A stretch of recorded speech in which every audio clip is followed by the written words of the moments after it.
Beaucoup de trucs sur Twitter ou sur TikTok comme quoi les Barcelonais ils sont hypocrites concernant Nico Williams, que de base ils le voulaient et maintenant ils le critiquent. Déjà pour commencer, je pense que vous êtes sur internet depuis un bon moment. Chaque semaine c'est pareil pour Mbappé, Vinicius, Yamal. On sait tous qu'ils sont forts, mais lorsqu'ils font un mauvais match, on les vanne. Il y en a qui ont des agendas et c'est comme ça. Bah c'est pareil avec Nico Williams. Les Barcelonais ont officiellement un agenda envers lui à cause du manque de respect qu'il a eu envers le Barça. Faut vraiment être de mauvaise foi pour nier le manque de respect qu'il a eu envers le Barça. Il a envoyé son agent alors que le Barça ne comptait pas sur lui. Il avait quasiment tout accepté, c'est tout est par Fabrizio Romano. Allez relire ses tweets si vous voulez. Pour finalement prolonger jusqu'en 2035 sans même avertir le club. Le club a été au courant en même temps que nous durant la vidéo. Et il a donc indirectement ghosté tous les joueurs du Barça qui commençaient déjà à l'accueillir. Mais bref, maintenant pour ceux qui comprennent pas pourquoi les gens vannent son niveau. Tout simplement parce qu'il a décidé de rester dans le club de son cœur jusqu'en 2035. On va pas se mentir qu'à Bilbao, il n'y a pas énormément de joueurs qui peuvent mettre en avant ses qualités. Nico Williams, ici, on le suit depuis quelques années, on va jamais nier ses qualités, mais il ne pourra jamais briller à Bilbao comme il se doit, car il n'a pas les joueurs autour de lui qui peuvent le faire briller. Mais pour autant, il est l'un des meilleurs dribbleurs du championnat, et ça, ce n'est pas rien.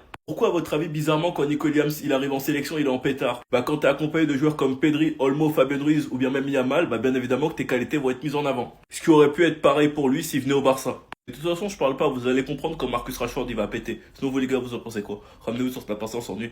Les votes n'ont pas été faits encore, mais suite à la guerre qu'il y a entre Ter Stegen et la direction du Barça, De Jong pourrait devenir capitaine numéro 1. Une situation qui pour moi je trouve très embarrassante, sachant que c'est deux amis, et qu'en plus de ça, De Jong, ainsi que plein d'autres joueurs, Gavi, Koubarsi, Ferron, Rafinha, l'ont défendu concernant le capitana. Attendez, bougez pas, je vous explique. Les capitaines pour la saison 2024-2025, c'était Ter Stegen, Araujo, De Jong, Rafinha, Pedri. Et suite à la guerre qu'il y a entre la direction du Barça et Ter Stegen, et surtout à sa longue période d'indisponibilité, le brassard de capitaine pourrait lui être retiré. De Jong est le premier candidat pour être nommé premier capitaine de Barcelone si Ter Stegen est démis de ses fonctions. Il sera suivi par Rafinha, Araujo, Pedri, et du coup le nouveau qui pourrait s'ajouter dans cette liste pourrait être Gavi ou Inigo. De Jong numéro 1, ça pourrait enlever un poids à Araujo. On sait qu'Araujo veut revenir en puissance, veut revenir à son prime. Donc il pourrait avoir un poids en moins si De Jong est capitaine numéro 1, sachant que je trouve que cette saison il a eu du leadership. Donc ensuite Araujo, vous savez déjà. Rafinha, quand De Jong, Araujo et Ter Stegen étaient blessés, il a assuré en tant que capitaine. Les gars, c'est un 10. Pedri, j'ai rien à dire. Maintenant, le choix entre Gavi et Inigo. Personnellement, je le donnerais plus à Inigo pour sa dernière saison. Gavi finira par l'être, mais il a du temps. Enfin bref, sinon vous les gars, vous en pensez quoi? Panneau sur ta patience, on s'ennuie. Les mations et les joueurs de l'équipe B du Barça, Guy Fernandez, Dro, Geoffrey Torrens, Tony Fernandez, ou bien même la nouvelle recrue Ronny Bardi, parce que de base c'était entre la A ou la B. Selon vous les gars, qui a le plus de chances d'avoir obtenu un ticket pour l'équipe première? Au vu des déclarations des flics sur Ronny Bardi et de son âge, moi je pense que lui, il n'y a pas de doute, il fait partie de l'équipe première. Et surtout avec le manque de concurrence sur le côté droit. Ce profil, il est parfait pour pouvoir opposer Lamine Yamal. Donc lui, je pense qu'il n'y a pas débat, après je suis pas flic. Guy Fernandez, je trouve qu'on l'a pas assez vu, donc je pense pas. Et le joueur commence à s'impatienter parce qu'il veut passer en équipe première. Après, les gars, vous attendez à quoi? Lamine Yamal, il a totalement déréglé le marché. Les joueurs de la B veulent donc monter de plus en plus tôt. Torrens, personnellement, moi je pense que oui. Après, nous avons vu que Flick compte énormément sur Gérard Martin. On a vu qu'il fait même parfois jouer central. Peut-être que ça va être son nouveau poste au Barça, je sais pas. Mais j'espère personnellement de tout mon cœur qu'il aura son ticket pour l'équipe première. Parce que pour moi, il a fait de très bonnes impressions. Maintenant, Dro et Tony Fernandez, les chouchous de Flick. Franchement, les gars, je suis perdu parce que je trouve qu'ils ont fait de très bonnes impressions. Mais que le problème au Barça en attaque, c'est grave bouché. Et Dro, pour son âge et son développement, il a besoin de jouer. Donc bon, franchement, les gars, moi je sais pas. J'ai juste qu'une hâte, c'est de voir qui il a gardé. Enfin bref, sinon vous les gars, vous en pensez quoi? Rendez-vous sur ta patience ennui. À quelques jours du début de la Liga, le FC Barcelone se retrouve dans une impasse juridique à cause de Ter Stegen. Comme vous le savez, Juan Garcia n'est toujours pas inscrit. Et on apprend aujourd'hui que le capitaine du FC Barcelone, le capitaine, refuse d'envoyer son rapport médical au club pour qu'il puisse l'envoyer à la Liga. Ce qui fait que légalement, le FC Barcelone n'a pas droit d'envoyer le rapport médical du joueur sans son consentement. Et avec ce rapport médical, le club aurait plus de facilité à inscrire Juan Garcia. Et moi, ça, c'est le genre de choses que je comprends pas. Parce que là, maintenant, ça va impacter même son visage médiatique. Les supporters qui ne comprennent pas ce qui se passe en interne vont juste se dire que le capitaine du FC Barcelone empêche le FC Barcelone d'avancer en son absence. Donc le FC Barcelone a décidé de lancer une procédure juridique envers Ter Stegen contre cette situation. En tout cas, une chose est sûre, la situation est complètement bloquée et le FC Barcelone se retrouve dans la mouise à cause de son propre capitaine. Ces informations nous viennent du journaliste Richard Raman, très proche du club. C'était Jorginho du Brasil et dites-moi ce que vous pensez de cette situation qu'on peut retrouver nulle part ailleurs. Bao! Mais il y a des gens qui ne comprennent pas les choses ici. Depuis que vous avez célébré la prolongation, c'est que des défaites. Depuis que vous avez lancé ce hashtag, c'est que des défaites. Vraiment par un 2008, alors qu'il y avait les gourous états sur le terrain à 16 heures. Le meilleur moyen pour mettre votre produit en valeur et que ça fasse augmenter les ventes, c'est de gagner sur le terrain, de voir, avoir des bonnes performances. Même pas pour marquer 6 parce que c'est la note qu'il a eue au final en plus. 0 tir cadré. Professionnel ou t'es pas professionnel? 0 dribble réussi. Vraiment la tête à Toto. Un duel gagné sur 7. 15 pertes de balles. Est-ce qu'il nous a pas donné une faveur? Est-ce que c'est le contrat qui te donne la pression? Qu'est-ce qui se passe, Nico? On te reconnaît plus. Lorsque tu avais usé pour Santé avec ton frère, faut la mettre sur le terrain. Quand il fallait republier et identifier Bilbao sur les trucs comme ça, là, vous attirez nos joueurs. Ok, d'accord. Non, venir nous prendre pour des fous alors qu'on a tous vu ce qui s'est passé cet été sur ton feuilleton, bon. Voilà quoi. Encore une fois. Gagner, c'est sur le terrain. Gagner, c'est soulever des titres. On verra. On vous a botté 3 fois la saison dernière. Hein. Janvier, vous êtes cuit. Octobre, vous êtes cuit. Deuxième partie de saison, vous êtes cuit. En plus, vous allez découvrir la Ligue des Champions, vous allez jouer tous les 3 jours. Bon, Kemba Walker, Pena, Bo Sentir, Pena, Keno, Kekolo, Montoa. On va voir.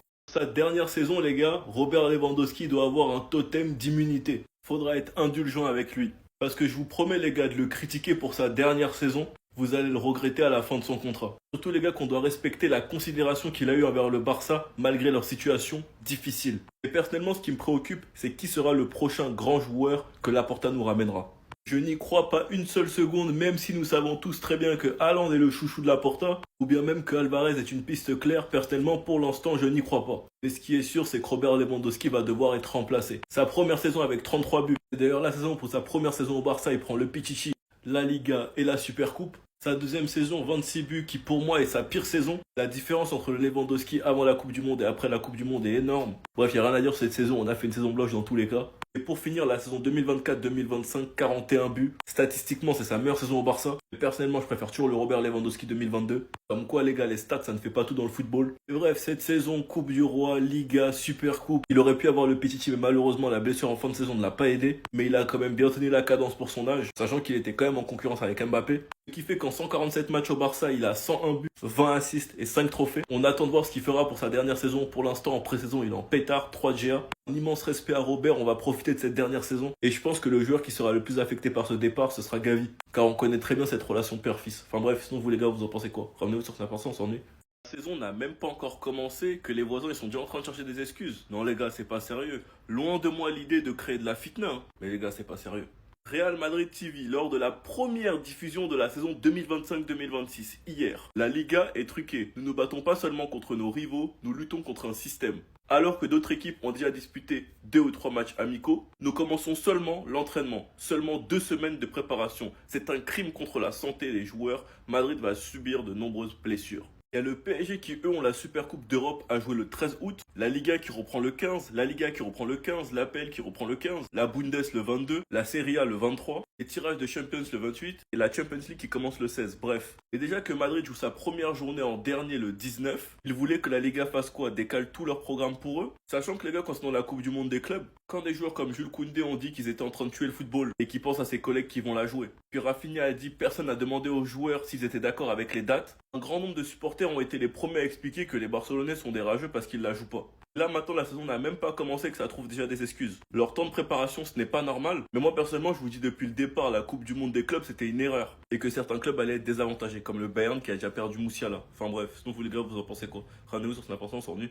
Attendez. Ça fait maintenant 3 ans jour pour jour que Lewandowski a rejoint le Barça. Purée, c'est dingue comment les années elles passent trop vite. Genre, ça fait 3 ans qu'il est là. Bref, en tout cas, si je fais cette vidéo, c'est pour revenir sur ce transfert. Parce qu'avec du recul, quand j'y pense, c'est vraiment une dinguerie. Je vous rappelle qu'avant l'arrivée de Lewandowski au Barça, la situation financière du club, c'était vraiment chaud. Dites-vous que tellement c'était hard quand il y a eu les premières rumeurs, personne n'y croyait. Le fait de ramener un Lewandowski au Barça connaissant la situation du club, etc., c'était inimaginable. Le Barça, pendant les négociations, voulait voir s'il y avait la possibilité de payer en plusieurs fois. Et le Bayern, de leur côté, ils avaient refusé, en exigeant le paiement en une fois car selon eux, dans 2-3 ans, le Barça n'existerait plus. Et hormis ça, pendant les négociations, c'était compliqué car le Bayern ne voulait pas le lâcher. Et finalement, ça s'est réalisé grâce à un Lewandowski qui a fait le forcing. Il était archi déterminé à venir au Barça. Et pour le coup, ce qu'il a fait, c'est quelque chose que j'oublierai jamais. Parce que Bayern, on va pas se mentir, il avait tout. Et il a tout quitté pour rejoindre le Barça qui était dans l'une de ses pires périodes. Et au passage, faut remercier également Xavi qui l'a convaincu de venir. Pour sa présentation au Camp Nou, je me rappelle, c'était le feu. Il y avait presque 60 000 personnes qui étaient présentes ce jour-là. Pour vous dire à quel point ramener un Lewandowski au Barça, c'était une dinguerie. En tout cas, depuis qu'il est au Barça, niveau stats, c'est pas mal. C'est même exceptionnel, je dirais, car il a déjà atteint les 100 buts. Pour sa première saison au Barça, c'est quand même 34 matchs, 23 buts, 7 passes D. En sachant que pour sa première saison, il avait fini Pichichi. Pour sa deuxième saison, c'est 35 matchs, 19 buts, 8 passes D. Et pour la dernière en Liga, toujours, c'est 34 matchs, 27 buts et 2 passes D. En tout cas, cette saison-là, sur le plan des stats, c'est clairement la meilleure. Malheureusement, il finit pas Pichichi et c'est Mbappé à la place. Mais bon, j'ai envie de vous dire que c'est mérité parce qu'en soi, il a quand même fait de gros ratés. Au niveau du palmarès, en soi, avec le Barça, il a pratiquement tout remporté, sauf la Ligue des Champions. Et pour sa dernière saison au Barça, on espère qu'il la remportera. Et même si c'est pas le cas, malheureusement, sachez qu'à mes yeux, Lewandowski, c'est une légende du Barça. Bref, en tout cas, n'hésitez pas à me donner vos avis dans les commentaires, histoire de savoir ce que vous en pensez. Et moi, je lirai tout ça.